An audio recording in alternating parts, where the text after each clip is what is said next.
Yeah, it's CC, CEO. Wanna change your life? Come see me, yo. I'ma teach you how to build up wealth for your family, not just for yourself. I'm a bestseller, a house flipper, a businesswoman, a go-getter, a big investor, a goal builder that can teach you to get richer like millions, baby. You really about to fill your savings. You about to have multiple streams to pass your children, baby. Let me teach you to get your credit on track in the long run. You'll make it all back at Catalyst and watch it all psychology black-owned firm, but we ain't all black.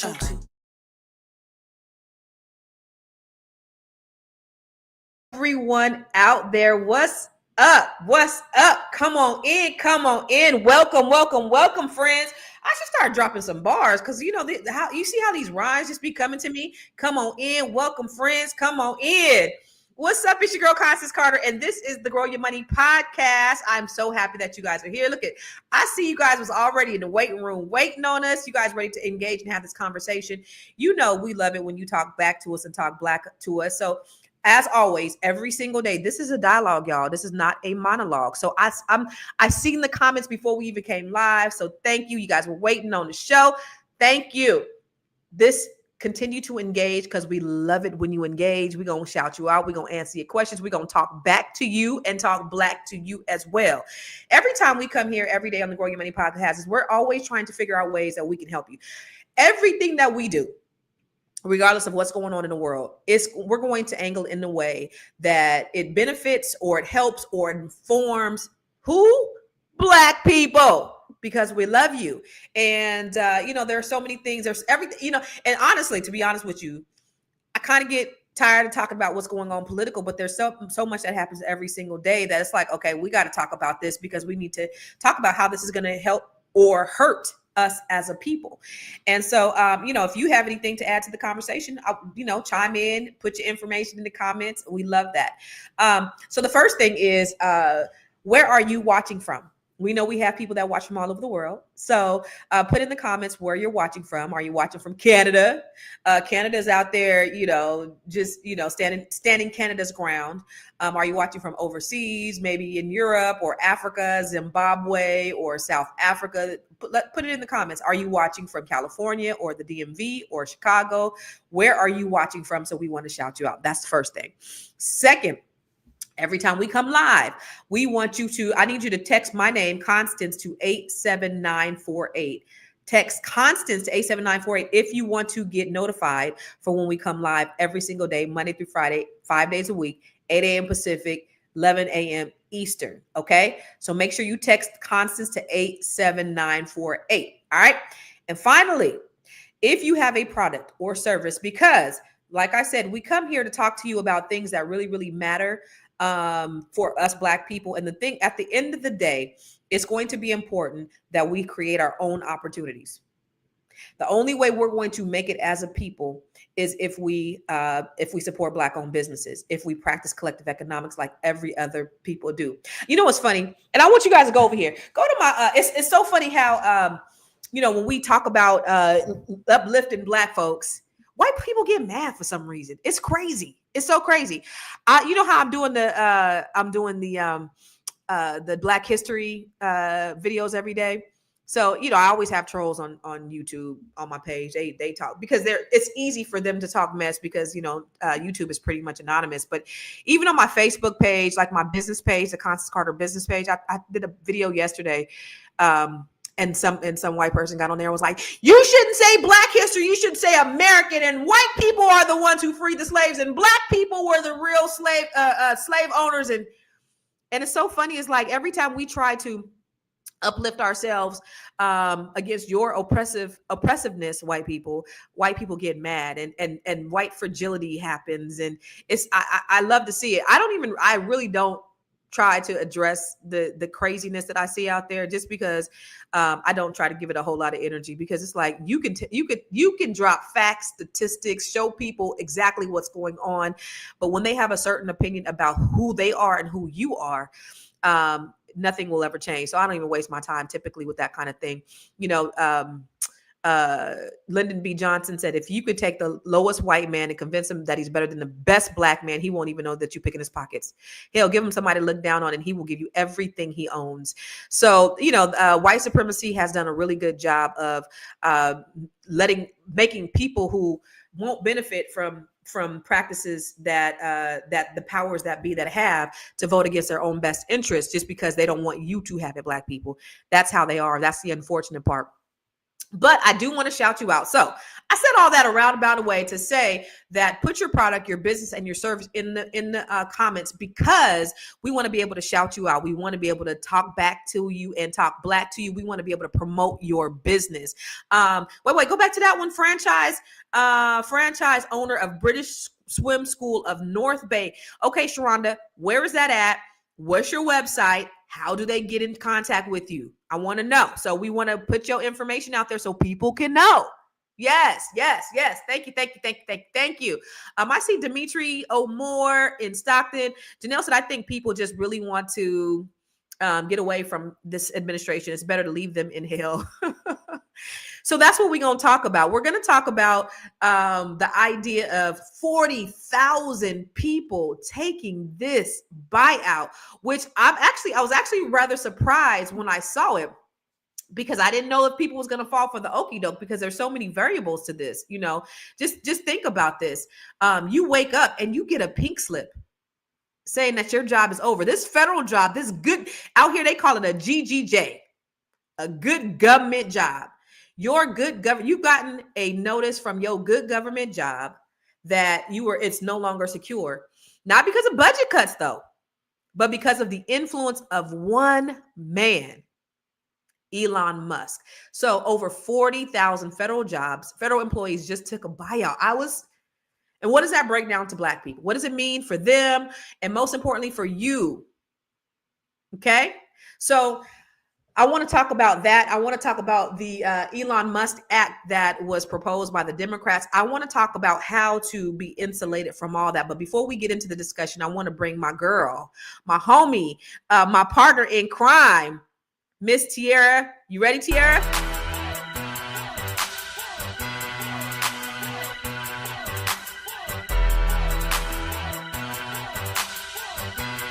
What?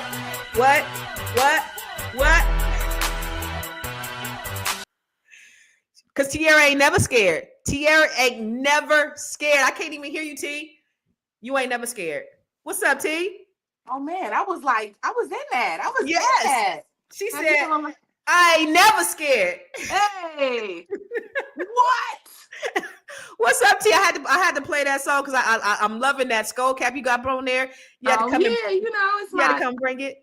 Yeah, I'm on a little, this is my little Erykah Badu moment, y'all. I love it. Good morning, everybody. Good morning, Constance. What's up? I had to show up to the gym. You had me ready to run or get pumped. That's what I was thinking. Hey. So T, before we get into it, yesterday, because she was like, Constance, I ain't really trying to get in the gym today because I got so much to do. I got to go record this album. I got to do all this stuff. Then we got Net 7 tonight. And I said, get your ass up. You got to get in the gym. Sometimes you just got to push yourself to get in the gym. How was your session yesterday? Because I was tired. I know. How was your session yesterday? It was good. We got a song and a half done yesterday. It was good. And then we go back on Friday. Yeah, it was good. Okay. When's the album coming out? Speak up a little bit. Can you hear me? A little bit more. You good though. You good. Okay. I mean, okay. I know my mic is probably a lot louder than yours. Okay. All right. Well, you asked me a question. What'd you ask me? I said, how's your album coming along? Man, I feel like Rihanna at this point. I'm like, I don't know, sis. When is the album coming out? But it's coming. It's soon. It's soon, y'all. We literally, I have another a song and a half left to record, and then I gotta sprinkle all of my interludes and just make sure all the finishing touches is on that thing, and then I'm done. Okay, y'all. You know what? I've never told you this, and I don't know if you'll like it or you'll hate it, but you know what it puts me in the mind of, like your style? What? Money Long. What? I love her. Yeah, I like Money. I mean, listen, Money is good. I love her. Yours, mine, ours. I could do this. Yes. Yeah. You put me in that. Like, her shit is dope. Your shit is dope. Like, I love Money Long. I love Money Long too. I'll take it. Friend, I'll take it. Where have you been? Nobody knows me like you. Yeah, all that. No. All right. Listen. I'm about to put you on a track. Tell me what you tell I me play what the y'all think. bass. Y'all I forgot can your go. I can go get on the bass. No, I'm gonna have you sing on that thing. Okay. Can y'all imagine? I can definitely imagine Constance doing a little, at least an interlude. Yeah, no, you don't want that. You don't want that smoke. But I know I wanted to say that because I know, first of all, you're an actress, you're a singer, girl's a comedian, she funny as shit. Like before she got on here, she was doing an imitation. She's hella funny. And I didn't even know how funny she was until we was at the All Black National Convention. Shout out to the All Black, the ABNC, which hopefully you guys will go.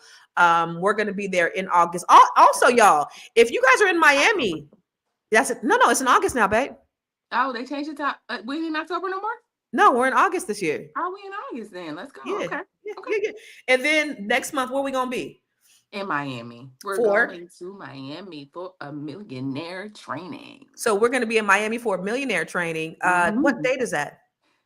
Girl, you asking too many questions. I don't know. Oh, no. I'm I do thinking know. it's the first week in March. March 7th and March 8th. Okay, March 7th and 8th.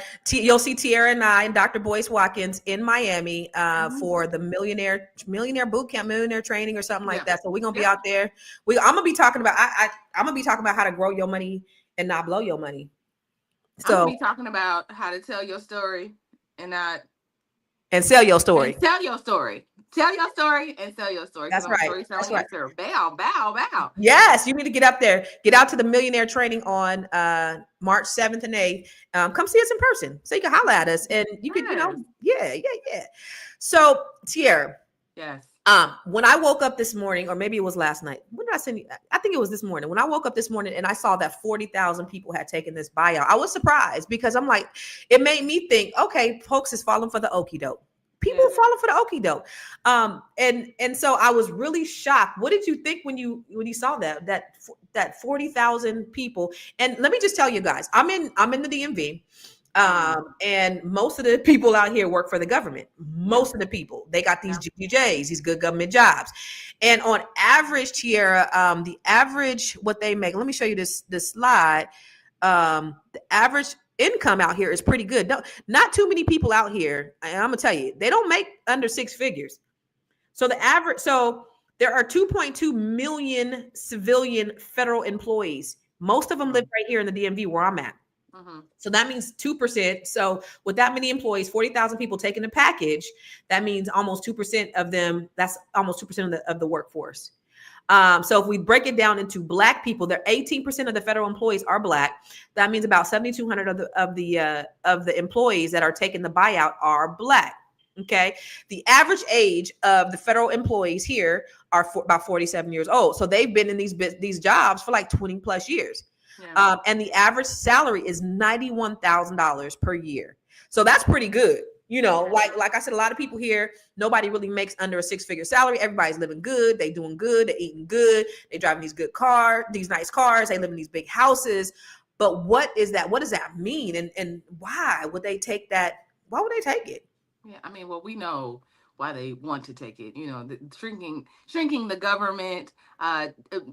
At some point, dismantling the government is the goal. But you said, what did I think about it? I feel like it's a coercion. I think people are scared. I think people, in terms of, it's like, okay, if I saw a stat that said basically like, I'll get to the stat in a minute, but basically what we know is that federal jobs has been a means of stable income or a pathway to stable income for Black families. And so, I just think that you get in a situation and that the tide is changing, the administration is changing, there's going to be more audits. If you stay, then it means it's going to be more stress and hardship for you. We already got to go through enough, but you're saying like, there's this looming fear because of the administration and Elon Musk. You never know when they're going to come in. Yes, there's so many uncertainties. It's like he came into USA with a hostile takeover. They came in like just locking people out of computers. So just imagine you keep your office open for the next 4 years. That you're leaving yourself susceptible to harassment. Yeah, basically, because they don't want you there. So I could see those 40,000 people saying, you know what? I got a little, y'all gonna give me a little money. I don't know if they still can receive their pension. I don't know what that package looks like, but Yeah. it says like, let me just go on about my Black business, take this money and figure it out. Yeah. Jay said most of the employees taking a buyout are those planning to retire in 2 to 3 years. So Okay. that very well may be the demographic. But what about the ones who aren't? And my fear for us Black people is that sometimes, Concerned. We ain't scared. We ain't okay, never scared. You're okay, concerned. okay, Yes. okay. Thank you for that. Okay. So my Mm-hmm. concern for Black people is that sometimes we can be a little bit short sighted. Okay. Okay, so you get that 7 months worth of severance, and what happens in month 8? What we doing? What you gonna do in the 8th month? Because out here, Black period in the United States, the federal government is the largest employer for Black people. So if the private sector ain't really messing with you like that, then what's next for you? Mm-hmm. And so I need them to see the biggest picture. And so the reason why I said my concern, not my fear, is the short-sightedness sometimes of our people is that it's just like gentrification. And I'll say DC as a prime location. Now, DC used to be Chocolate City. It was like 80-90% Black. Oh, beautiful, beautiful, beautiful, Yeah. right? Yeah. Over the last 15 years, it's been gentrified. Now it's Marble City or Caramel City or Not So Chocolate City. So you have the Black population has declined significantly, and then Black people are mad at white people because white people have moved in. And they've seen opportunities that Black people didn't see. They saw opportunity that Black people didn't take advantage of because we just wanted that quick money. If we would have held out a little bit longer, then we may have been able to get more. Don't sell grandmama's house. And so we take the early buyout, we take the early payout, and they end up benefiting in the long run. And then what happens to us? Now we mad at them because they saw opportunity that we didn't see. And so I just want us Black people just because he only gave y'all a week.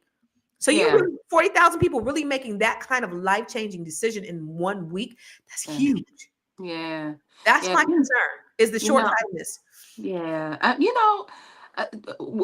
And not in defense of Black people, I just think that it's tough because, I'm not going to say the others have might have a little bit more in place, are a little less vulnerable than we are to take that. I just feel like sometimes when we're talking about Black versus white or Asian versus Black or whatever, pitting us against other races, we're just most vulnerable. Like we just don't have the capital to be like, I'm gonna sit this one out and stay. That's true. That's true. We might have the consumer spending power, right, to buy things, but in terms of like saving and I just don't think we have that. We're not there yet. That's why that's so important. That's why the mind shift got to happen, because if we just talked about it the other day, if we got $2 trillion in spending power, sure enough, we have the wherewithal to just kind of come together, just sit for a minute. Maybe you can't buy the Nikes, maybe you can't buy the Jordans, maybe you can't buy the Gucci, but let me sit here and let me think strategically about my life, about my future, about my community. And that's how we got to start thinking now, Black people, and less about now, this quick gratification, this microwave mentality that a lot of us, we have. And it's because, I'm always saying white supremacy, but it's because we haven't had a lot of things. And so when we get a lot of things, we want to just hurry up and take it. I just need us to have a plan when we do, because I don't, what's going to happen is unemployment's going to go up significantly, right? Black wealth is going to go down. Being able to pass the wealth, what's going to happen to the communities? There's just a ripple effect that's going to happen as a result of this happening. And so we got to just look at the bigger picture. Now, I'm always about entrepreneurship, entrepreneurship. I'm all about that. I want us to be business owners, but my thing is we got to have a plan. Yeah, I agree with that. I agree with, just as a collective. I'm not saying that we all don't have a plan, but as a group, we don't be planning. We don't be planning, and for good reason. And it's not like we haven't been conditioned not to do that. Yeah. It's just like we don't have a plan. And so I think the question is always like, we ain't gonna get into solutions because we in the first 15 minutes of the show, but the question is like, how do we promote a change promote a change that catches on like wildfire in our community?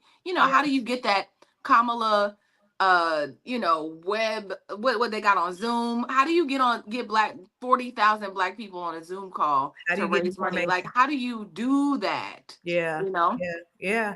So that's true. So all of this disruption, I think, should breed some type of unity, should breed some type of solution based change that we got to get information for Black folks. So because you think about the generational wealth opportunities, like I mentioned, access to healthcare benefits, that's also a biggie. Now, we just talked yesterday about how the medical insurance are inflating cancer drugs 1,000% higher, and how Black people are paying more, making less. Like all of these things are factors. So now if you lose access to your job, now you lose access to healthcare benefits. And then for those who aren't in a position to retire in 3 years, what about that pension for those who aren't able to retire? You got to consider all of those things, Black people, when you're looking at that. I look at your job as being your investor. You don't necessarily have to stay in your job forever. Let that be your investor while you invest in yourself. But have a plan. Have a plan. Danny McClure said, yep, this is Trump. We are talking about Trump doesn't pay his ends. They want to see who's against them, and anyone who take the buyout will be screwed. That's the thing too, Tiara, is first of all, there's a bunch of attorney generals that are suing so that to block this. Okay. Yep. And what if they do take the buyout? We are talking about Trump here, who don't keep his promises to certain people. He keeps his promises to his base. Yeah.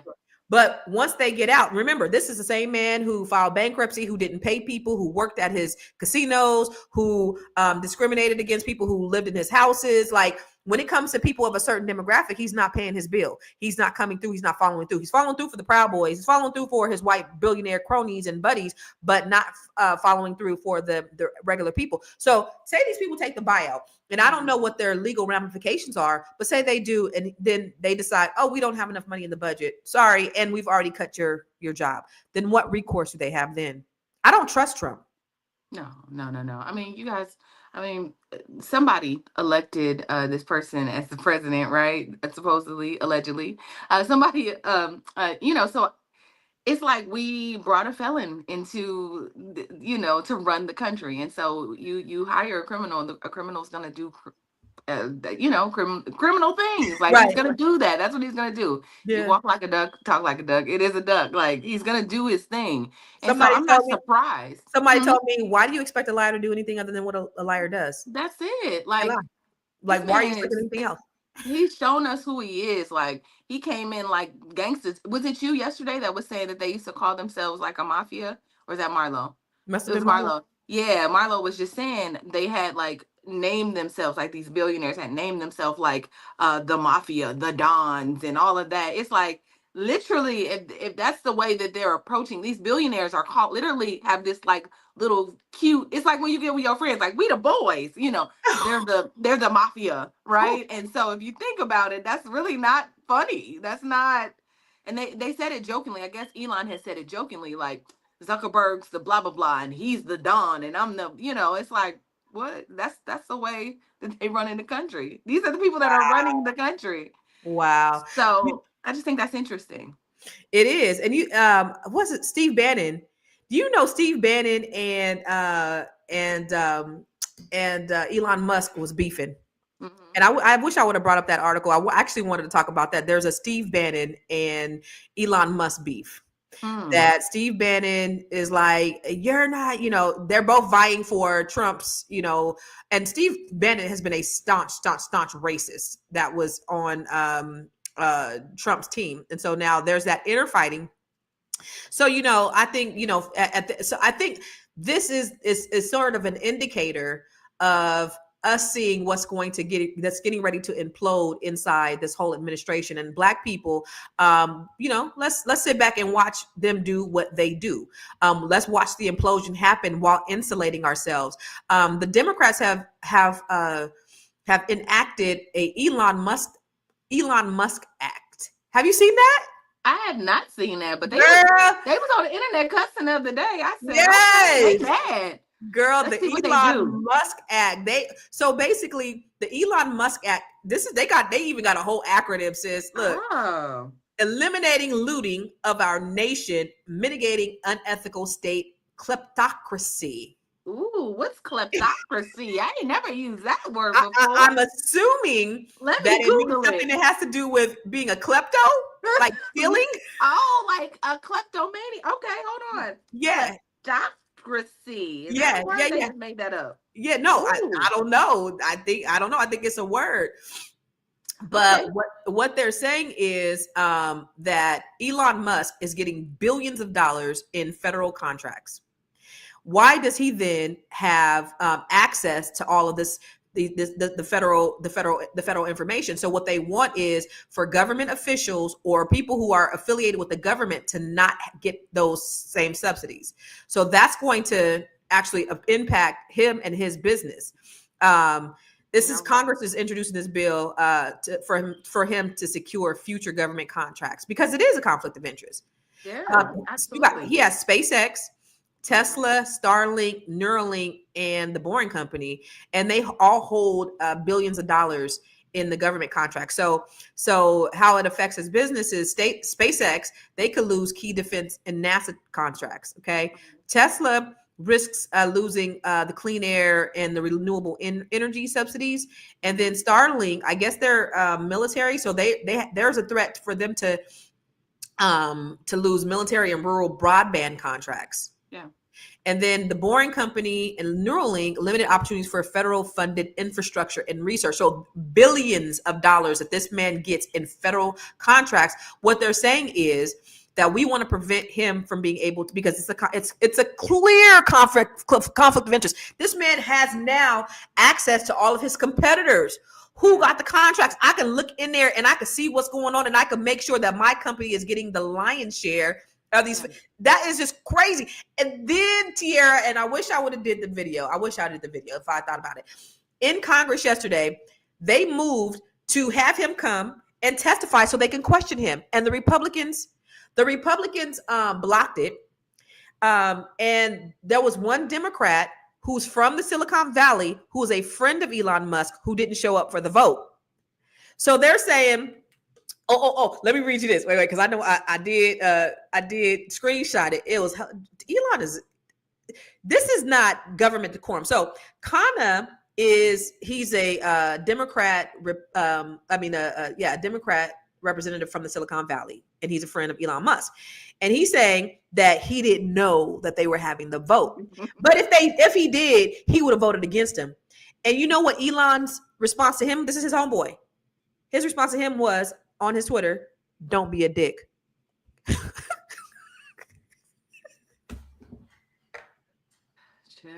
That's so funny. It's like there is no, I mean, people are cussing. I told y'all when we seen that video, it was like, because I'm with the shits. I was like, what is going on? It's a whole, like, the Congress and they taking it to the streets right now.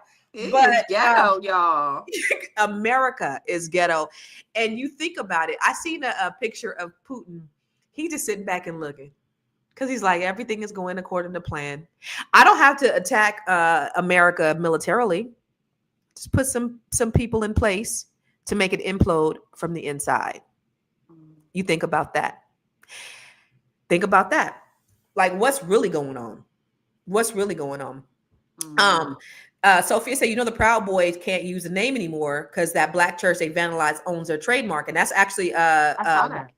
What's the name? Didi, who's in Net 7. That's her church. That's in DC. I saw that. Shout out. I thought that was so smart. So they get all revenue from anything that's sold, any of the merchandise. Like, that's the way you do it. Yeah, that's how you do it. And shout out to Oscar, who said the red lipstick don't do us no justice. Thank you, I love Oscar. it. Yeah, thank you. Appreciate it. Yeah, thank you, Oscar.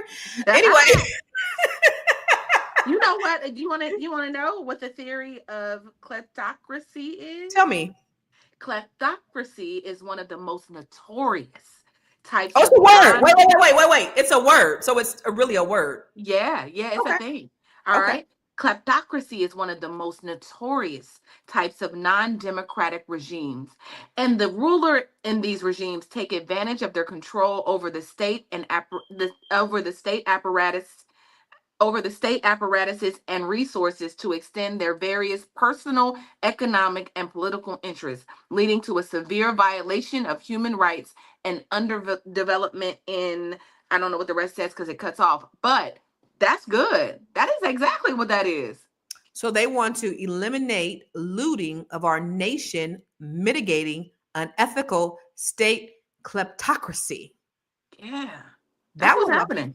that was a whole mouthful. That was So what does definitely. that mean? I mean, so what? How will they do that? Like, so They're what? basically Okay, what saying, is in the act? Like, what is? What are? I see what's in the act, but what yeah, are they? How will they enforce that? What is yeah. it? Well, it has to go through Congress, and we know Congress is heavily Republican, and they're everybody's bowed down and kissed the ring. So it's gonna be interesting to see if it'll actually pass.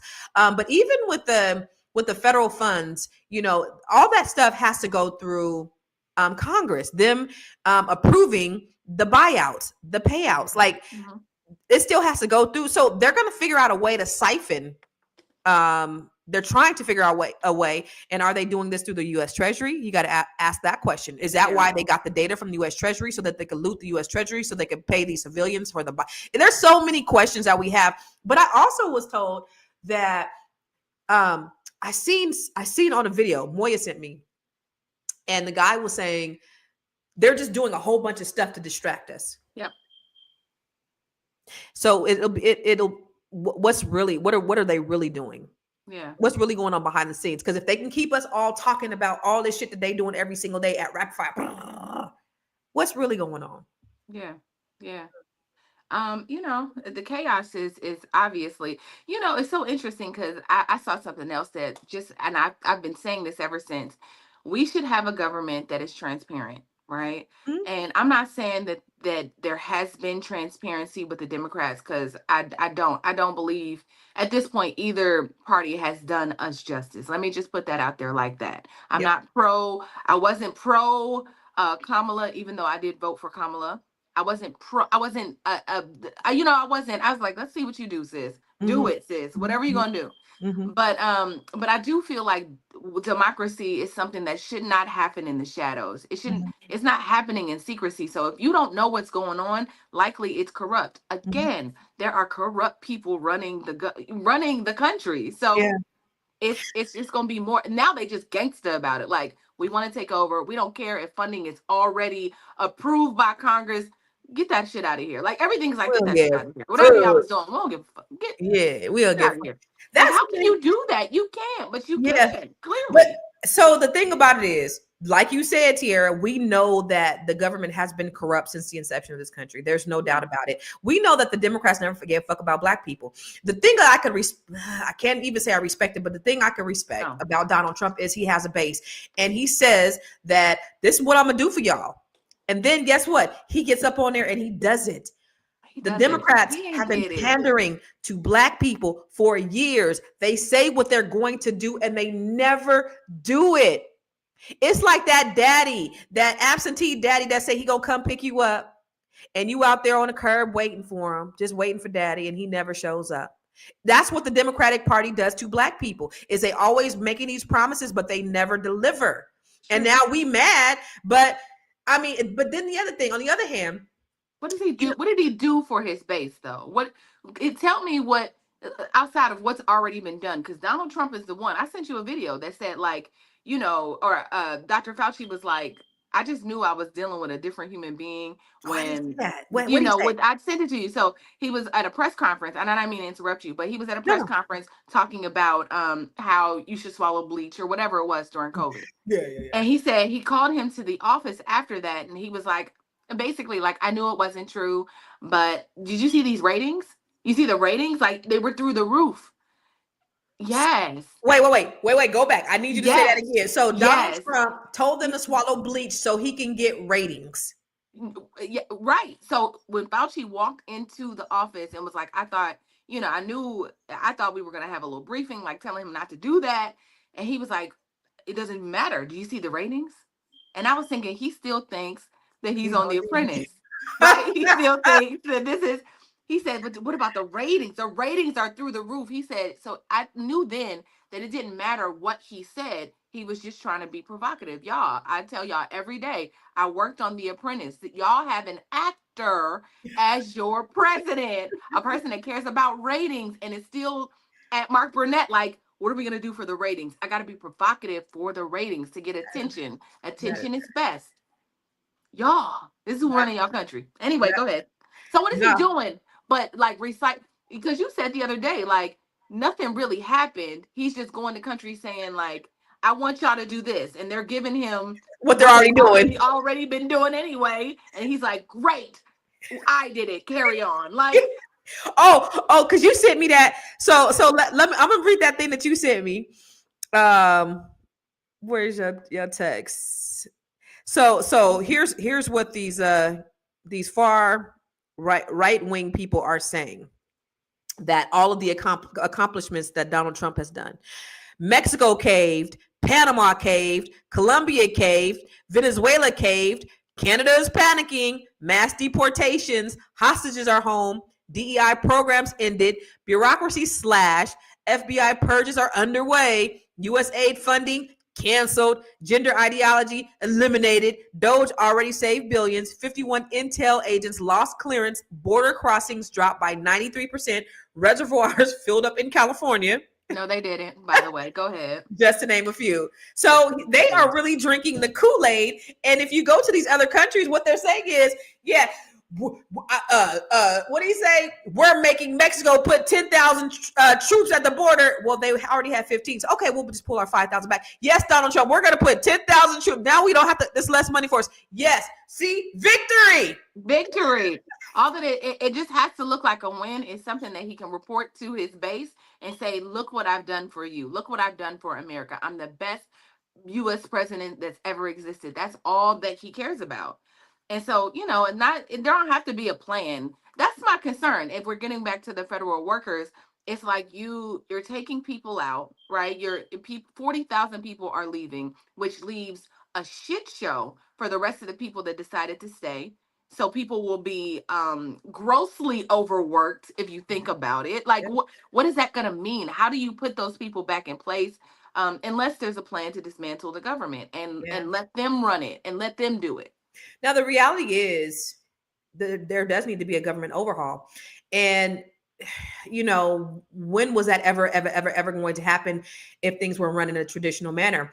I want to bring Kim Booker on here. She came on, she was with us last week to talk about that. Because, the thing I love about Kim is that she is, bring her on, I'm pulling music on. The thing I love about Kim is she's like from the DMV and she's been around all of this, and bring her in. And, and Kim is in the car. Kim is in the car. Do you tell Kimmy she can't be in the car? Hey, I told her, but she said she wasn't gonna be driving. So my apologies, and I'm not driving. So let me just drop this real quick and get on up out of here. Then how about that? Okay. Well, you ain't got to get up out of here. At least take your seatbelt off. Look comfortable, Kim. Like you look like. Listen, you ladies have got me in this Donald Trump administration. We all need to wear our seatbelts. Okay. All right. Yes, because as the kids say, this is a true crash out. So it would do us well to have on our seatbelts and be grounded. Listen, as of today, 2%, that 40,000 that's taken, that quote unquote buyout, is only 2% of the federal employee base, right? Mm-hmm. And on top of that, you have congressional leaders saying pretty much, this man has wrote a check that his ass can't cash. And unless Elon Musk and him plan on funding this, you cannot and do not take this for word. Now, think about it, too. It would take an act of Congress to fund this thing, right? Yeah. And if it hasn't gone in front of Congress, when you typed that one word reply, resign, all you have done is made them aware of your intent. Oh, that's what they had to do. They just had to reply, resign? Yes. Now, if you wanted to reply other things, you sure could have. But the key word was the word resign. Now, you think about it, you guys, it is not a phallus. There is about 4 to 5 software developers ranging between the ages of 19 and 26 that are his, if you will, these are his tech SMEs. And all they know is what they know, right? And so the key word was resign. What Congress and the union and attorney generals are saying to these people, When you typed that word resign, the only thing that you truly did was gave affirmation that your intent is to leave your position. And should you never get paid for doing that, you have already committed to leaving your position. So what does that mean? What that means is whether you ever get a dime or not, you typed in writing that you resigned. And I mean, how binding is that? And common sense ain't that common, because it was asked that you type your intent from your government email. That in and of itself is a contract. To a Gmail account, no less. Because that's all those 20-year-olds could come up with. So ghetto. So, oh my God. I mean, yeah. So then let's just put on our legal ego caps, if we will.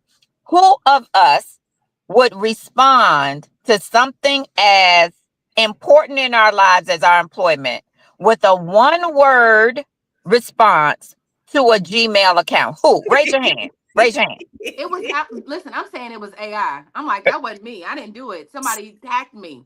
So then, so that's the one thing that I wanted to say. The second thing that I wanted to say, and Constance and I were talking about this offline. For our community, this is 2020 all over again. A lot of us are regretful that we didn't do some of the things that we could have done during the pandemic had we known that we could do these things, right? So there was a lot of entrepreneurs, there were a lot of authors, there were a lot of inventors that happened during that time. Well, This is the 2020, because if you do take that buyout and they do fund you, let's just say all things going well, it happens. This is the time to get into contact with people like Constance, subject matter experts that can help you develop your business, grow your business, and take it from concept to actualizing, showing you what to do in another environment that isn't as health constrained as the pandemic was. But you will all of a sudden come into this lump of money that you weren't expecting, that now you can add some stability to your life that no other presidential administration may be able to take away from you. Right. And that goes back to, and thank you for saying that when I was talking about my concern, Black people, my concern, Black people is yes, I'm not fearing, because at first I said fear, Kim, and Tiara had to correct me. She said, no, not your fear, your concern. But my concern is that I want to make sure that if you do take this buyout, you 7,200, well, it might be a disproportionate amount, because, if it's 40,000 people, they say 18% of the workforce is Black. So that means roughly 7,200 people are going to be resigning or taking the buyout. But it may be disproportionately more, because Black people just might be tired. You know what I'm saying? They might just be tired of working for the government. But if that's the case, then what are you going to do? What are you going to do? So let's talk about what you're going to do when we come back from this gym commercial. It's Constance Carter, your wealth activist, and it is time to get in the gym. The Grow Your Money Club. The Grow Your Money Club is a 12-month comprehensive training where I teach you how to build a sustainable business and go from being an employee to an investor. Go to growyourmoney.club to sign up today.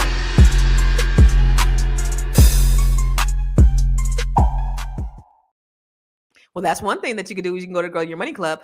But I do want to dig into that, because you will be, if you decide, and this is for anybody who gets a type of buyout.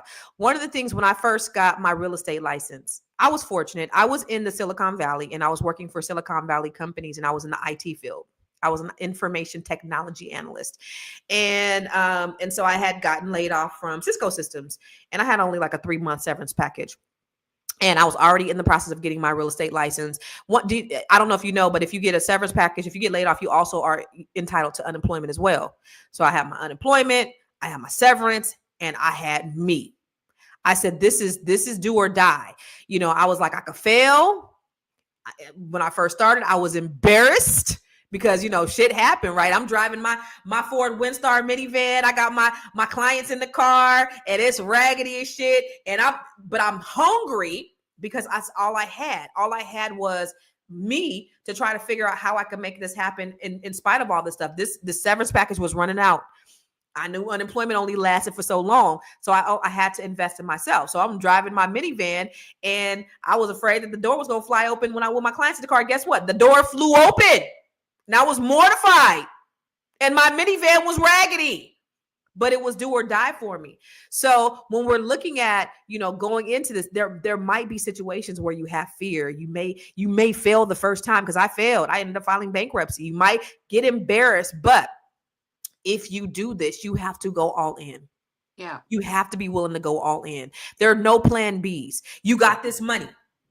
I got 7 months put aside. Okay, so now if I make $100,000 a year, that's about $8,500 a month. Let's say $8,000 a month that I have. So 8,000 times 7, how much is that? That's $48,000, say roughly. Let's say $30,000 that I have that I'm able to invest in myself with. What am I going to do? Mm-hmm. That's the real question. What am I going to do? And what we do know is that a lot of Black-owned businesses fail within the first year. Mm-hmm. Because of certain things that don't happen, because they don't get in alignment. It's because they don't build foundations. It's because the barriers, the self-sabotage, like Kim and I were talking about, that a lot of people end up going through when they're, they not thinking that they deserve it or they're good enough, or they don't have the right mentorships or the right coaching or the education.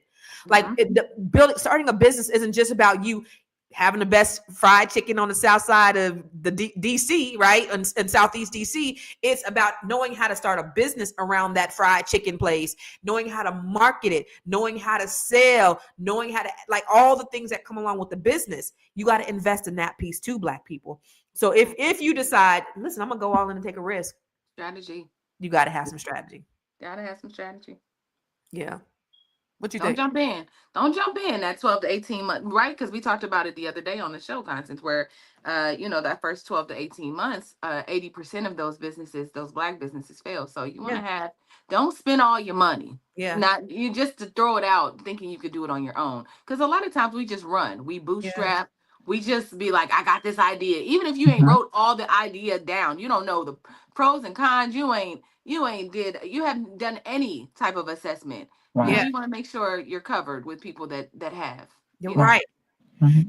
So I want to talk about, do you have anything to add to that, Kimberly? What I wanted to share too is it's very important, I also think, to strategize, right? That word could not be any more poignant at this time. You've got to strategize for what's happening today, what's happening next week, and what you want your family to see. In fact, this may be the only come up that some families may have happening for them, because they relied so heavily upon that good government job, as what they say in Prince George's County. And in this particular case, you cannot tell me that there is one federal worker that thought that this could ever happen in their lifetime. Right. And because we are looking at this is what makes it akin to the pandemic. You could not have told me in 2017 that we saw a pandemic coming in 2020. Yeah. So with that having been said, it takes a little bit more than a bright idea for those that may come into this buyout. And then look at the multiplier effect, though, Ken. Look at the multiplier effect. If this happens to the federal government, then what about all of the subcontractors and the independent businesses that were involved in that ecosystem? Yes. It's going to be the trickle down theory. Yeah. And to me, that's something that I want our community to prepare itself for as well. Yeah. Yeah. So the 40,000 people is not just the 40,000 people who said resign. 40,000 people are the other people that are associated with the federal government. And here in Prince George's County, before Donald Trump was elected, they said that they were going to put the FBI. They were fighting for years about putting the FBI headquarters in Prince George's County. I heard that's off the table now. Well, I'm not sure how that could be off the table, because pretty much that ink was sealed with the previous administration and the final decision that was done there. Now, that does not mean the Trump administration can try to undo that deal, but I'm going to tell you, for the likes of for 4 years, I don't think that they're going to undo that deal, because that's been being worked on for probably at least the past 11 years. Wow. So no matter what he wants to do, he can only do it in the next 4 years, right? And when we're talking about the FBI headquarters, no, wait, go back, because what this man's done in a week, the dismantling that this man has done in a week. Yes, but understand this: even though he is even trying to downsize the CIA, how will we know if the CIA was ever downsized? I mean, do you feel me what I'm saying? Because he's putting all his people in place. Right. Yeah. It's that part. And then the fact that he's trying to make civil servants government employees, so he can kind of take over that part of the government too. And then the FBI. So for people who are outside of this area, they don't understand the amount of resources that were going to come into this county, especially for Black people. Yes. With the FBI coming to this county was going to be huge. It was going to provide thousands of jobs and infrastructure, and it was just supposed to explode. You know how people be like, Amazon coming, FBI coming was going to do such amazing things for this county, especially for our people. And so if that is off the table, then that's it's detrimental to our whole country. It just doesn't impact Prince George's County. As you know, we are in the DMV area, so it will actually impact the DMV ecosystem, right? And then you have the new Metro Purple line that was going to come in service. Not to mention, we have military that's located near Greenbelt. We have NASA that's located near Greenbelt. So there's a lot of federal agencies that were reliant upon the FBI finally coming out of the nation's capital and being more accessible to other agencies as well. The multiplier effect, Constance, imagine this: 40,000 people being paid differently going somewhere else. That means the restaurants, the hospitality, the parking, the roads, everything where they spent their money is going to be impacted as well. 100%. So you think about going downtown and where all of the federal employees are. That's going to affect the restaurants. That's going to affect every single industry in that immediate area. So them saying we're going to lay everybody off, it's not just hurting the federal employees, it's hurting the entire communities. Yeah. And your expertise, real estate. DC already has a commercial real estate problem since the post-pandemic. We have empty buildings there. So imagine now if even more people are not showing up. What's going to happen with those buildings? Let me tell you, ladies, I don't know that much about real estate, but what I do know is I think this man still thinks he's on The Apprentice. And I think that he still believes that he's a real estate mogul, because anytime that him and his buddy's going to buy it up. Him and his buddy's going to buy it up and make it into housing. Listen, I don't even want to bring up what this man said about the Gaza Strip and wanting to purchase the Gaza Strip and turn it into the prime minister agreed with him and turn it into a resort area owned by the United States government. People are just looking at us around the country and just like, the fuck? They're like, you know what? This is how I feel. I feel like from this month forward, when we set foot on foreign lands, like when we check in and come into their airports, they're going to look at our passport and say United States, and they're going to roll their eyes. That's the least that they can do. I mean, hopefully they don't do anything any worse. You know what I mean? Exactly. And let's put the shoe on the other foot, ladies.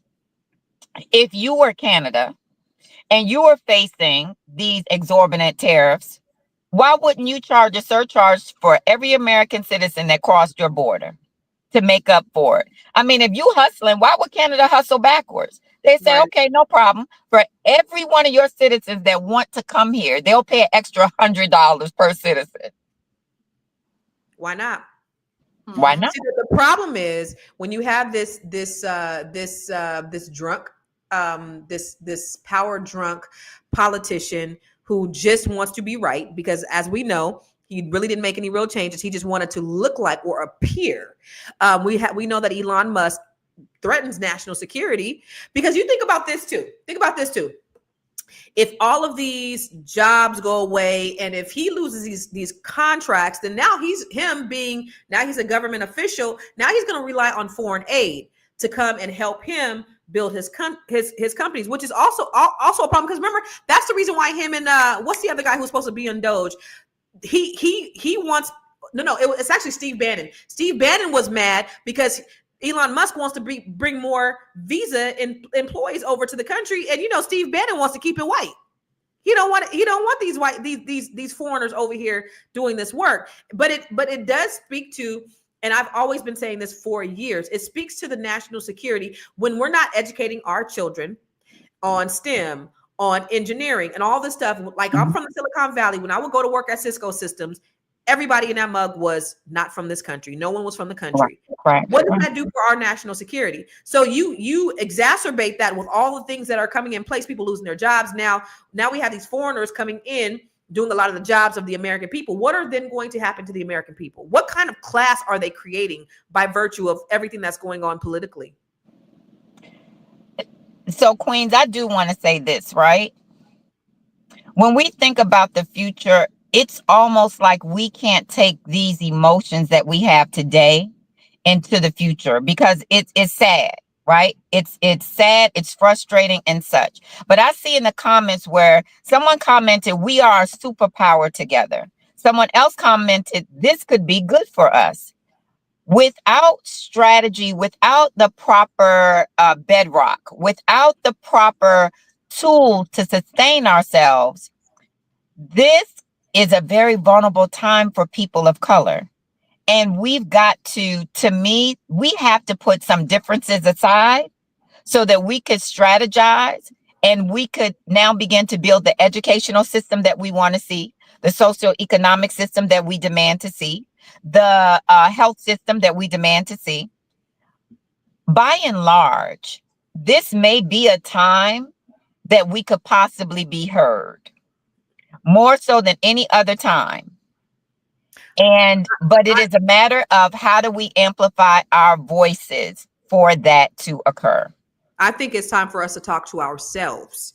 But really quick, Tiara, Fly Nubian Money is getting ready to come up in the next hour. What are we talking about today? Yes, on Fly Nubian Money, that comes on from 1 to 2 p.m. Eastern Standard Time. We are talking about the shortage, actually marriage material shortage. I saw a report that basically said that, and again, this might be a story, I'm not sure, you'll have to come and see, but that there's a marriage material shortage in America for Black people, Black men and women, not just Black women, because usually it's like there's not enough men out here, but men are also saying there's not enough women out here that are marriage material. So we're gonna have a conversation. Can I come on there? Can I come? I want to talk to. I'm not on. So no longer on Thursdays. I'm just on Tuesdays and Wednesdays because I'm trying to be a good boss. But I want to talk about this because this is like I'm out here. I'm outside. I'm outside too. We have some people that are married on the panel, and we have some people that are single. So we're gonna play a little game, and we're gonna have fun today. We're gonna play a game on the panel. We're gonna play a game in the chat. So make sure that you come and check us out and have a good time with us. Yes. Let's try to figure it out. Because. We need this, and we need each other, and we know that we're so far behind on Black wealth. Kevin on LinkedIn, he said that we're on our way to this zero net worth in 2053, and the Black family, Black marriage is a factor to Black wealth. Yes. And so we need each other. Yeah, we need each other. I mean, but I got a question, but I'll ask it if I can come on the show. Can I come on the show? Okay, I got a question I want to ask on the show because I do got a question. Just being out here, and I was asking April today. I'm gonna just tell y'all. So I was asking April today, do people really get in relationships and settle just for the sake of having a man? I couldn't imagine. She was like, Yeah. And I was like, oh my God, I can't believe that. Like, I'd rather be by myself. That sounds like a life of misery. Like, there's no way that I would just be in a relationship just to have a man in my bed. Yeah, Ugh. I mean, and or a woman, right? I think it's both. So I think we're gonna have that conversation on Fly Nubian Money in an Okay. hour, y'all. So come through, check us out, Okay. and then also because I'm gonna get out of here, but I Yeah. wanted to make sure that everybody knew that we in retaliation of what's going on, we are starting a Fly Nubian Money business directory. So if you have a Black business, please email me at info@realvirtual.net. I'm compiling this list. I want your business. Please make sure you don't send me, put all your information, Black people, in the chat. Don't just send me a YouTube link and be like, this is my business. Because I'm This not is going my to research it. business. I'm not going to do it. I'm not Right. going to do all that. But if So you what give me you all want? the You want their proper name? What else? your website, if you want to put your number, you can your email, like make sure I have all of that information. So that is, and of course we have Fly Nubian Money Club, which is also it's something that we're doing this weekend. If you know, you've been watching, we have a sales training teaching you the skill of selling to from business to business, business to customer, in-person sales, prospecting, cold calling, all the things we are talking about this weekend, this Saturday, February 8th at 11 a.m. my time. What time is that? No, No, 11 on 11. my No, it's time, 8 11 your your time. time. I'm Yeah. sorry. It's 11 a.m. Eastern Standard Time, which is 8 a.m. Pacific time. So Yeah. come on, come But through. I do want to say this here. This directory that you're compiling is just for Black. You're doing it for free. You ain't trying to I'm make no doing it for money free. off of it. You're just trying No. to get information so that we can do business with one another. So I really Yes. want you guys to know this is like a labor of love for Tiara that Yes. she just wants to see us win. So Yes. you guys, if you have a product or service, a business, because you already you was matchmaking. I'm So matchmaking businesses out here. People ask me for a CPA. They've asked me for certain things, and I've been like, "Wait a minute, I think somebody came through for that." yeah, Here's the introduction. yeah. And so yeah, so it's good. That's beautiful, beautiful. All right, I'm gonna see you in an hour. I'm going over there to Fly Nubian Money, and we're gonna talk about Black love and relationships. Perfect. It was good to That's see you it. again, Kim. Thank you for coming through. I Yes, I'm love gonna y'all, love y'all, Black people. I will see you all soon. All right, absolutely. Bye now. Kimberly. Yes, ma'am. So, what is your take on how this is going to affect? Because I'm here in the DMV. I'm new, of course. I've been here 2 years. You have sort of, and of course, it's not just affecting people here, but this is where you have a big concentration of a lot of Black wealth, which I love to see. And so you've been here she's originally from the D. It's so cold in the D. She's originally from What Detroit. what up, though? What up, though? But you've been here at least 20 years, 25 Yeah, years. yeah. So you know about the ecosystem and how all of this stuff works and how, just navigating through this. What do you think? Do you think this is going to be detrimental? What do you think is going to happen in the area? So one thing that you've got to know, the basis of the wealth in Prince George's County came from those federal government jobs back in the 60s and 70s and such. That is what brought most of this population to home ownership. And then on to entrepreneurship of small businesses in this area. It was the security and the financial rewards of those government jobs and those benefits. Right. So were it not for the equality, the employment equality that the government jobs brought to people of color and especially African Americans, I don't believe that Prince George's County would have sustained the economic success that it did. Yeah. Back in the 70s and early 80s and such. And Constance, I don't have to tell you, you look around Prince George's County, you see as many seasoned African American housing communities as you see new. Yeah. So that's how you know We've been having this. Exactly. We've been having this. And how did we get this? It was by way of those federal jobs. Yeah. Now, that having been said, 40,000 is a drop in the bucket to the whole federal employee force, 2% or so. Mm-hmm. Of that 2% out of 40,000, surely we know half of them are not African Americans. It's a smaller percentage of even that, right? 15%. But should that number grow, because that 40,000, the deadline, if I'm not mistaken, is today, correct? Today, Thursday, Right. yeah. So we can anticipate that number may grow. But what you also need to know is that this whole initiative is being ruled upon today in the court system in Boston. There is a judge that is going to go before who may very well block this whole initiative. Now, if that happens, and I think it probably will, those federal employees, unfortunately, would have identified themselves. Lord have mercy. So they would have identified themselves, number one. And then secondly, though, and most important, we've got to look at the agencies that they are targeting. Yeah. And if those agencies were so in step with EEO laws and DEI that there's a heavier concentration of African Americans there, like the Department of Transportation. Yeah, but all of them. But yeah, the DOT, but all the federal agencies here, they have definitely been inclusive, supported DEI. This is right, like you said, why we're so heavily employed. Well, number one is the amount of the percentage of Black people that live here. Yeah. If you didn't have at least 18% Black people in there, it will be a whole problem. But the thing that gets me is, Kimberly, we do need an overhaul with the federal government. But do you have crooks to come and hold the federal government hostage and come, and you can't believe them because they're saying, oh, we've audited everything. Now, how do you audit a whole federal agency within 24 hours and then come to the conclusion that it is horribly ran and there's just a lot of corruption how do you do that within 24 hours? So you can't believe the people in the federal government who have been running these agencies, but then you also can't believe the people who are auditing the agencies either, because you can't believe a liar. So then what do you do? So again, this comes back to that theology that I mentioned to you not too long ago called the wicked problem. Because you know that the overhaul needs to happen, but you also know there has to be trusted agents of change to make that overhaul happen. And also, too, let's wonder why such a thing has never happened before, because it is a huge undertaking.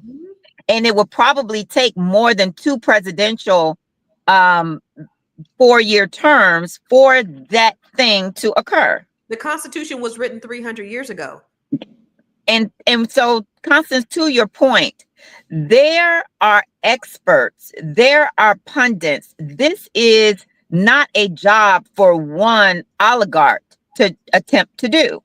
There have to be people from both sides of the aisle to make sure that this is done fairly. But can you trust them? Like, it's like, how do you trust? Like, how can the police themselves? But if you have the federal government, which you can't trust them, then you have these people who are coming in with on a hostile takeover. And Elon Musk, just the same thing that he did with Twitter. This is not Twitter. This is the federal government. These are people's lives. Exactly. But he gave them the same one sheet. He gave them the same option, the same writing, the same language, and everything that you did with your Twitter takeover. And now you're running the federal government in this way. There has to be. It's like, okay, we got to shake things up, and maybe the extreme is needed. I'm playing devil's advocate because on one hand, the federal government was corrupt anyway.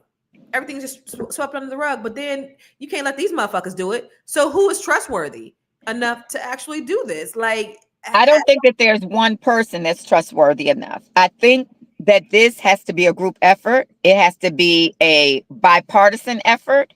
And I think that, too, the American people need to have a say-so from beginning to end, right? Yeah. If that makes sense.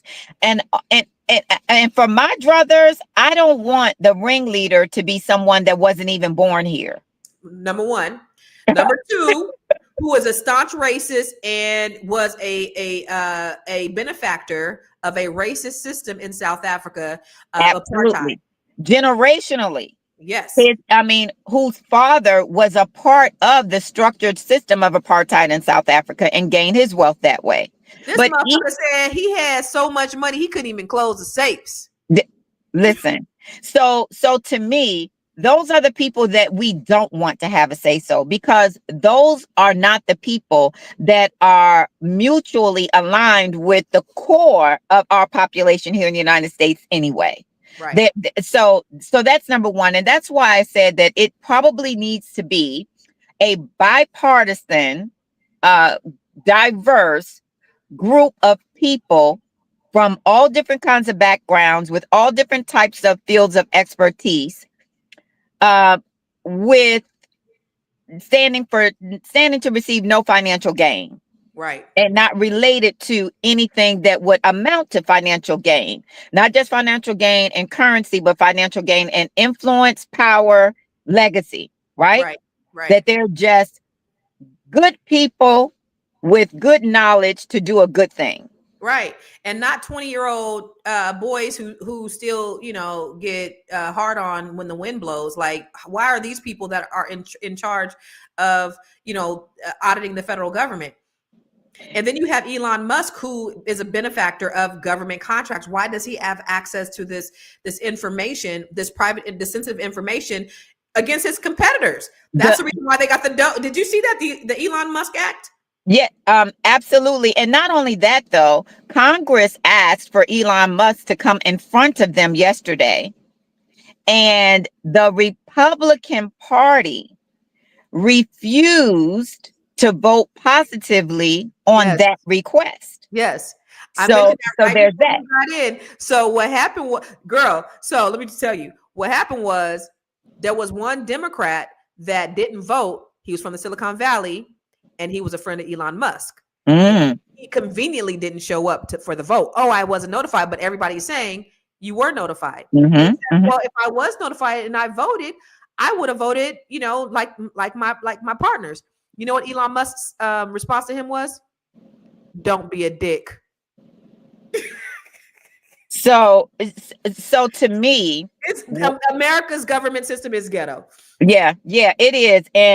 And Constance, which bears to a topic that I've really been wanting us to crack open is it such a good idea to put all of our eggs as African Americans in the United States basket?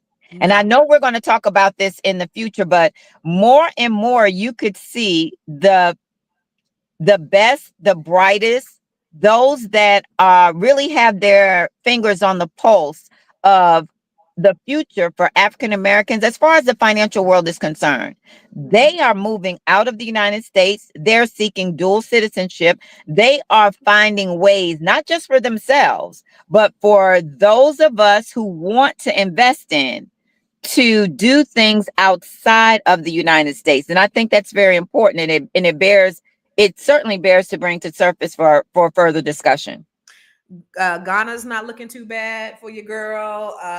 South Africa is not looking that bad. Like, there are some other countries outside of the United States that are Colombia, really nice. But that's what they want. They want us to leave. That's exactly what they want. But I may end up giving them what they want. If I can move across the country from my family, from West Coast to East Coast, a few more hours, further east may not be such a bad idea. Just to get out of the rigmarole and the rut of what America, the ghetto that America as a whole has become. Yeah. And create more opportunities with people who look like us. What's so funny, when I talk to Africans or I talk to Caribbeans, they say, when we're in our country, we don't think about being Black. You don't got to think about being Black until you come to America, where everything you got to think about who you are, how you show up, how do you act, how are you perceived? I got to be like this. I can't be the angry Black woman. I gotta, I have to do, Absolutely. And to be able to go somewhere, when Chinese people go to China, they don't got to worry about being Chinese.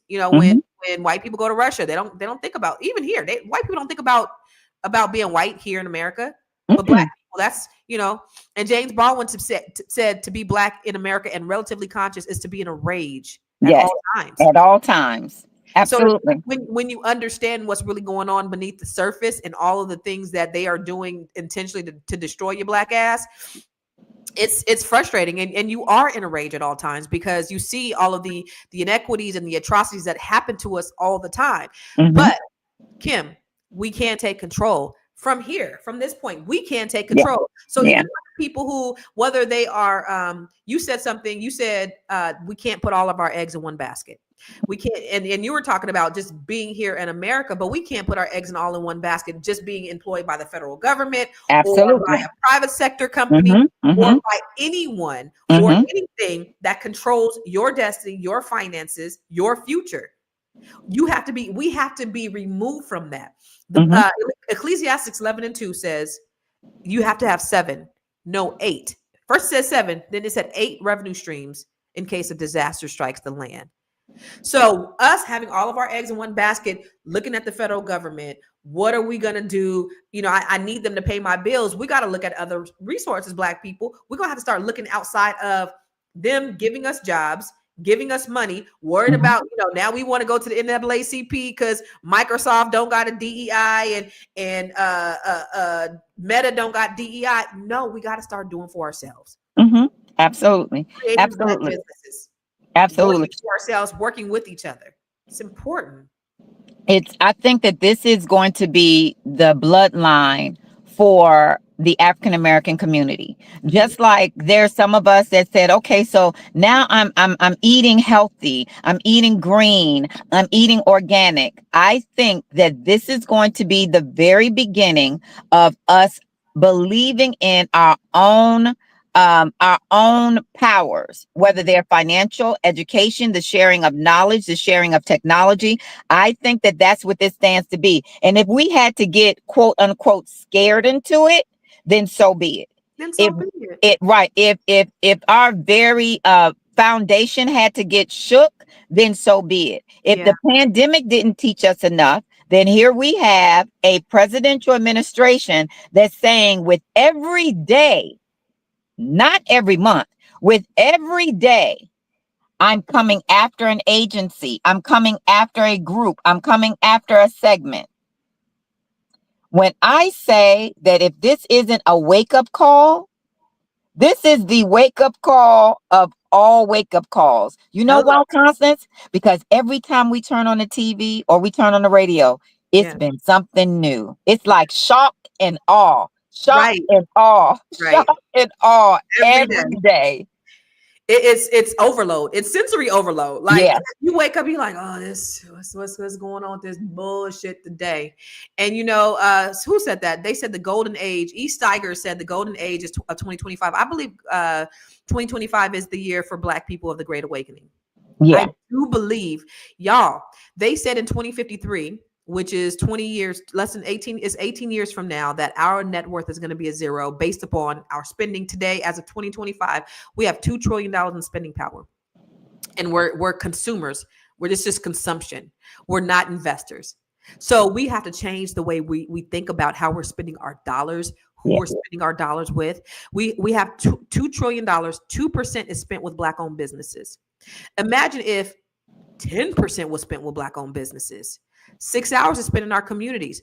Imagine if we spent a week in our own communities. What that would do for our Black wealth and how it would close, like just baby steps. I'm not saying be like the Jews in 30 days, because the Jews, they do 30 days. They say we're not doing business with nobody else outside our community until we find and we scale, we look and see if there's nobody else that can do the job, then we will go outside of our communities. Correct. They are so staunch on making sure that they do business with people who look like them. They look to them first. Arabs the same way. Hispanics the same way. White people just by virtual white supremacy are going to look for white people to do the business for them. And Asians definitely the same way. Definitely the same way. And so I think it comes to the forefront of, we got to call it what it is. We, by and large, could do a much better job with committing to us. Yeah. We could do a much better job in giving us what's owed to us. Right? And what does that look like? Constance, it's nothing but small steps, just like you mentioned. It's the smallest steps. It's instead of getting in your car and driving across town to a major grocery store chain, taking the effort to find a Black-owned grocery store, even if it's driving a little bit further, taking the effort Listen, Constance, I know the African American owned beauty supply stores in Prince George's County, I love it. and I go there Yes. because I need to go. Yes. And you And know what? It's so funny. I'm sorry. It's so funny because where I was in California, they had two, but they had an African one, and then later on they had a black owned beauty supply store. And black people be like, I don't know, Africans is rude. I don't give a damn. I'd rather yeah, give it to some rude Africans than some rude Asians, because when I walk yeah, in that Asian store, guess what they doing? They got a black girl that's in the front, yes, and they they're looking do. at me on the camera, Yep. right? And then if I'm walking aimlessly, I hear them calling the black girl. What is she Yeah. doing? And I Right. hear the black girl reporting to them, because now Mhm. they watching her and they watching me. Exactly. I'd rather go to the rude African, and definitely a rude African American, before I go to a rude Asian in my community. Do you know only 3% of the businesses in our community are black owned businesses?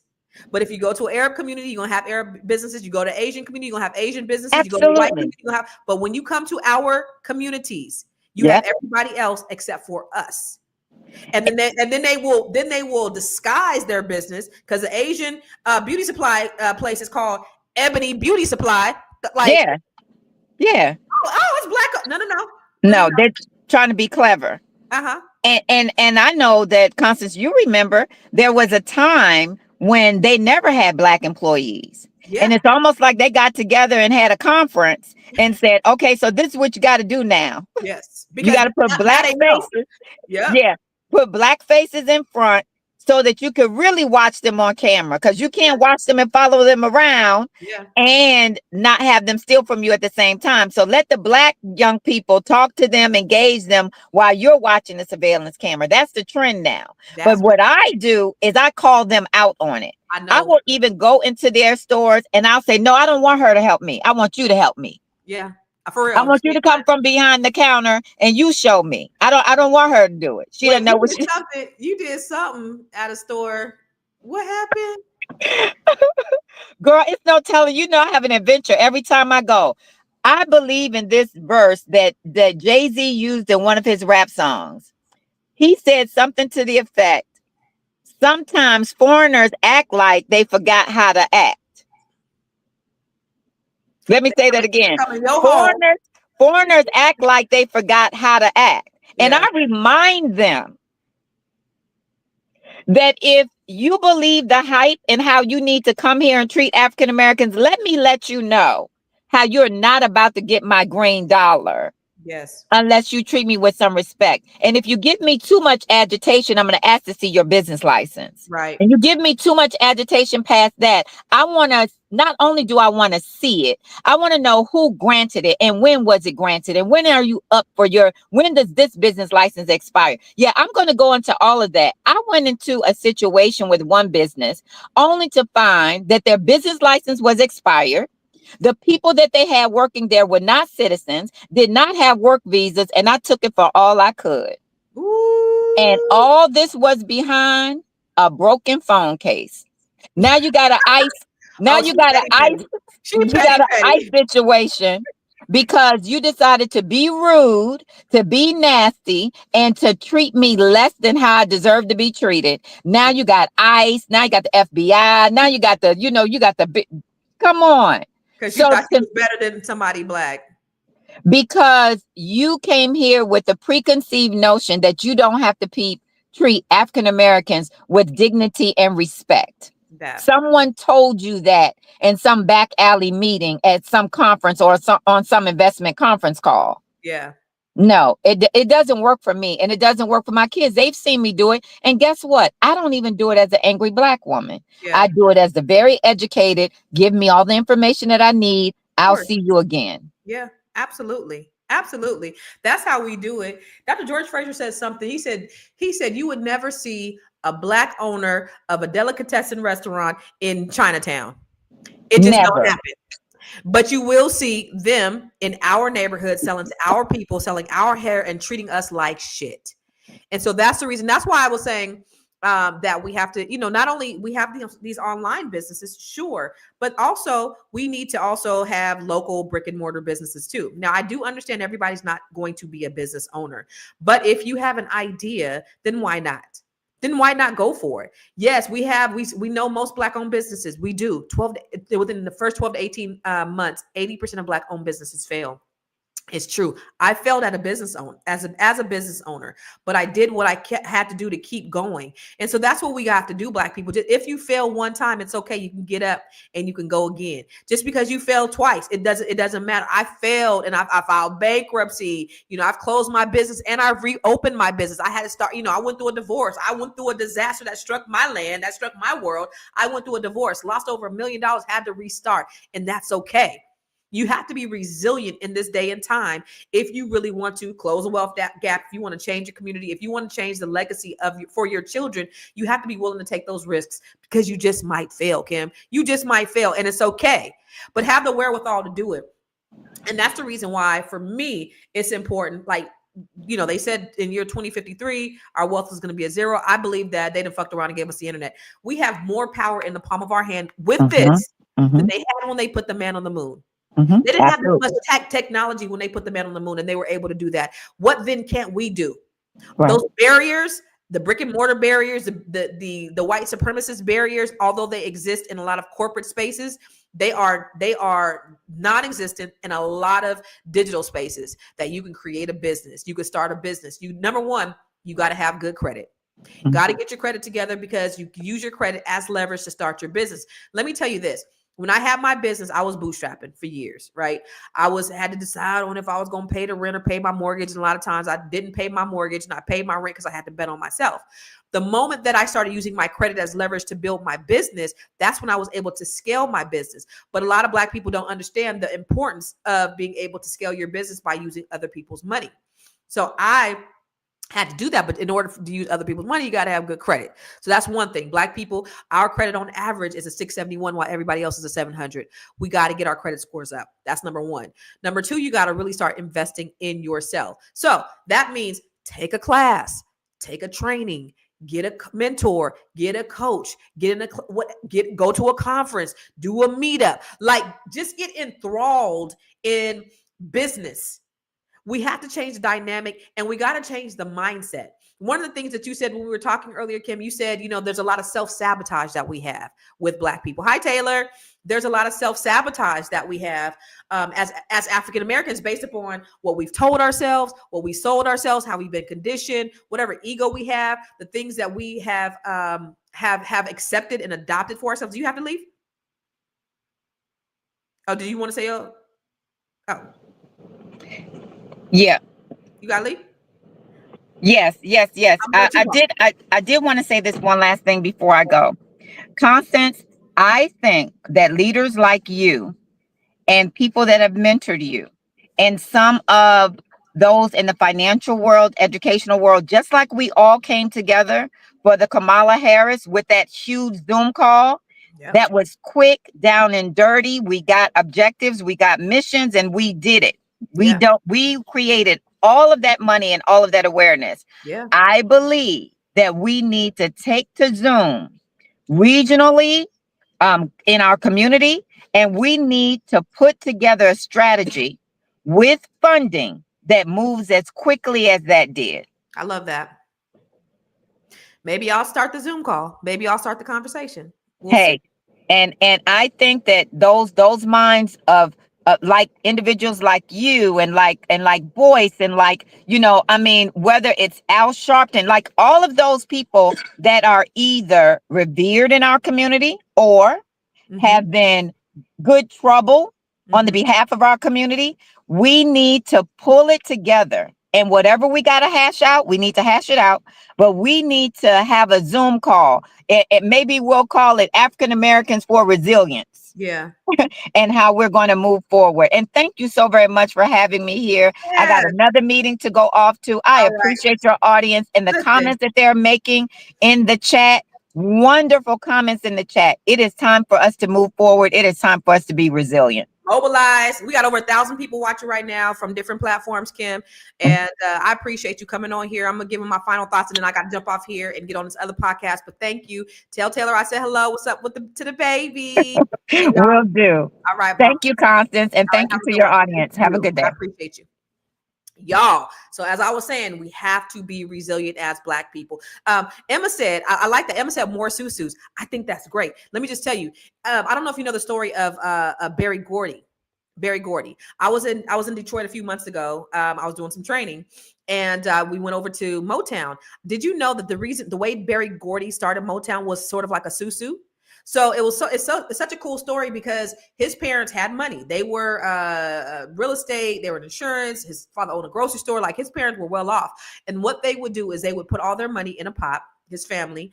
And every time somebody wanted to start a business, they would decide as a family if they wanted to invest in the business. And that's how he started Motown. But these are the types of things that we can do on a small scale to say, hey, this is what a lot of Asians do. And they also do this in the African community, is you have a small group of people, and you're just putting it up, say $100 a month. Say it's 20 people, you're putting in $100 a month. That's what? That's $2,000 times 100, 20 people.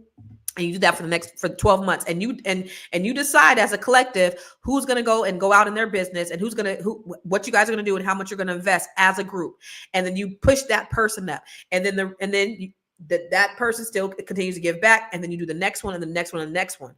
Imagine if we did that as a community. Now there is where our funds, our capital go or come from, is if we do it internally, because less than 2% of the venture capitalist funding that goes out, the billions of dollars in venture capitalist funds that go out to these businesses, less than 2% actually go to Black-owned businesses. We're not getting them from these white-owned businesses, and we got to stop begging for white-owned businesses. And that's why the Fearless Fund was so important.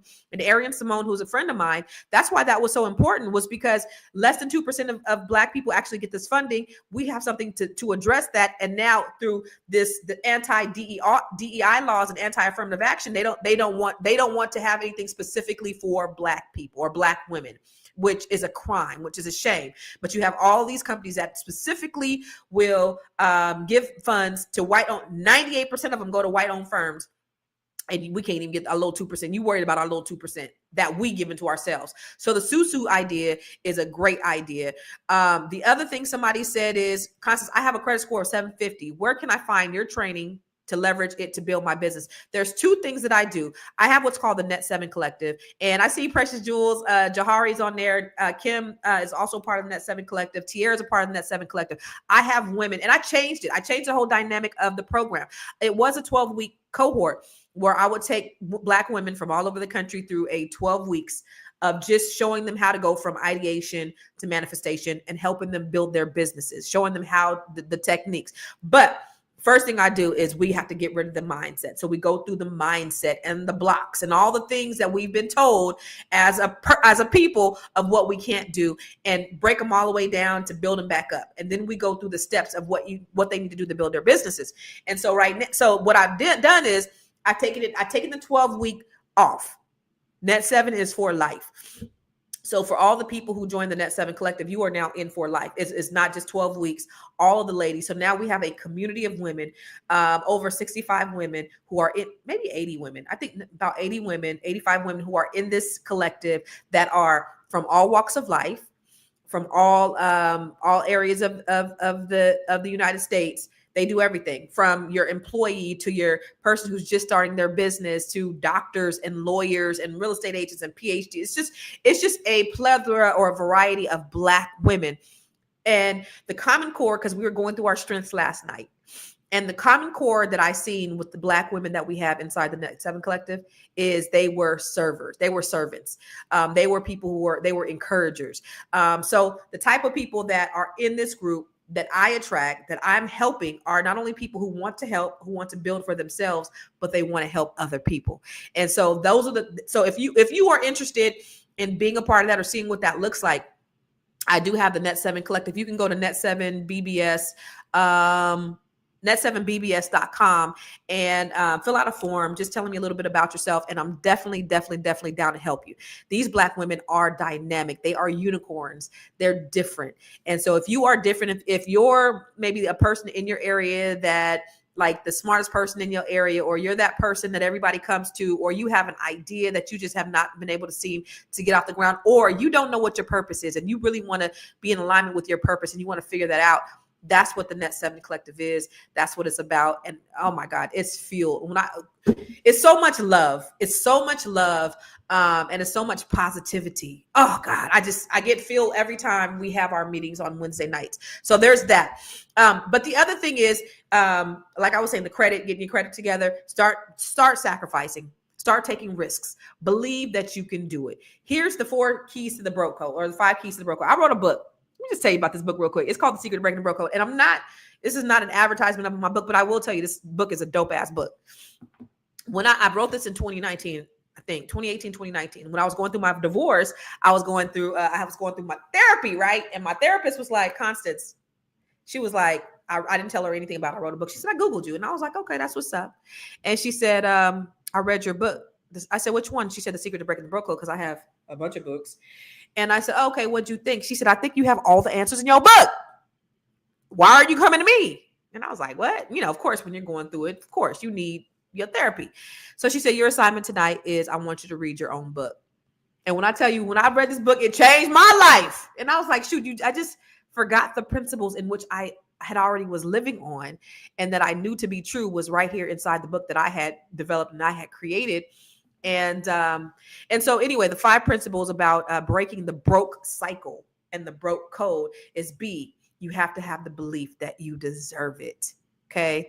When I was 7 years old, my aunt Rosa Mae Jenkins, she was my Sunday school teacher. And she said, God loves you the same as he loves everybody else. And you could do anything you want. You could be, do, or have anything that you want. And I said, even the president of the United States? She said, even the president of the United States. And I knew in that moment that I could do anything. And that belief that I had, that unbelief that I had by virtue of the programming that was already put in my mind through media, by school, all those things were just broken in that moment, because I knew that I was equally as important as everybody else. And that meant I could do anything I wanted to do. Okay. So we have to have belief that we deserve everything. We deserve abundance. We deserve happiness. We deserve wealth. Wealth is our birthright. We have to believe that. The R in the broke code is you have to be ready to receive it. You have to be the right person in the right place at the right time. I am ready.